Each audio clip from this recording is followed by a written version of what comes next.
tukio la mauaji. Ni kwamba jeshi la polisi katika mkoa wa Mwanza tumemshikilia mtu ambaye anaitwa Emmanuel Kamalamo Kirangi. Huyu ana umri wa miaka 30, kazi yake ni mkulima na mkazi wa kijiji cha Hamkoko wilayani Ukerewe kwa tuhuma za mauaji ya mtoto wa kaka yake ambaye anaitwa Winfrida Mtundu Kafumbo. Binti huyu ana umri wa miaka 8, mwanafunzi wa darasa la kwanza katika shule ya msingi Hamkoko, aliyeuawa kwa kunyongwa shingo baada ya kubakwa na kulawitiwa na mtuhumiwa huyo ambaye ni babake mdogo kama nilivyomtaja kwa jina. Ndugu waandishi wa habari, tukio hilo lilitokea siku ya tarehe 30 mwezi wa 9 mwaka huu. Ilikuwa ni majira ya saa 9:45 za usiku huko katika kijiji cha Muruseni kilichopo katika kata ya Ngoma wilaya ya Ukerewe.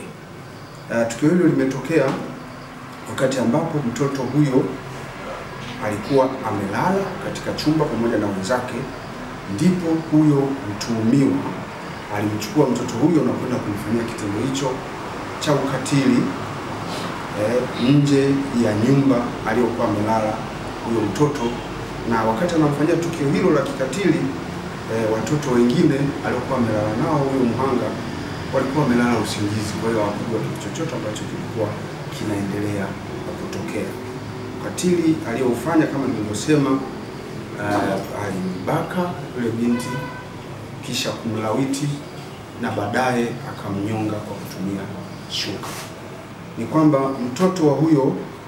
Ni kwamba wazazi wa mtoto huyo walimwacha kwa baba yake mdogo ambaye ni huyo mtuhumiwa anaitwa Emmanuel Kamalamo Kirangi kwa ajili ya uangalizi, wakati wao walikuwa wamekwenda wilaya ya Sengerema kwa ajili ya matibabu.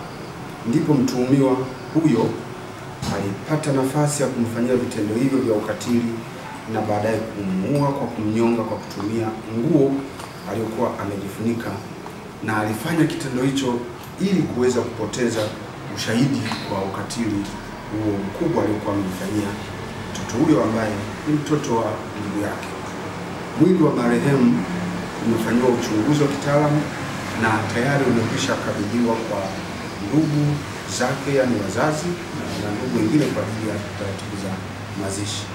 Mtuhumiwa huyo anaendelea kuhojiwa na uchunguzi kuhusiana na tukio hilo la kikatili la mauaji, lakini pia na matendo ya kikatili yaliyotarajiwa kufanyika. Uchunguzi utakapokuwa umekamilika, mtuhumiwa atachukuliwa hatua za kisheria. Kufuatia tukio hilo, jeshi la polisi katika mkoa wa Mwanza linaendelea kuwakumbusha wazazi na walezi kuchukua tahadhari na watu wa karibu, wakiwepo ndugu, wafanyakazi wa ndani na marafiki, kwa kutoamini na kuachia watoto, kwani watoto wanapaswa kuwa chini ya uangalizi wa karibu wa wazazi kama ilivyokuwa mila, desturi na taratibu zetu sambamba na sheria ya mtoto inavyoelekeza. Mara nyingi tumekuwa tukiwaambia wakazi wa mkoa wa Mwanza kwamba matukio haya ya ukatili yanafanywa na ndugu wa karibu ndani ya familia. Hivyo ni vema wakazingatia maelekezo ambayo tumekuwa tukiyatoa na mafundisho mbalimbali hasa yanayotolewa na dawati letu la ukatili wa kijinsia na watoto. Yale mafunzo tunayotoa ni vema wazazi wakayazingatia na kuyaishi ili kuondoa matukio haya ya kikatili kama vile ambavyo inajitokeza.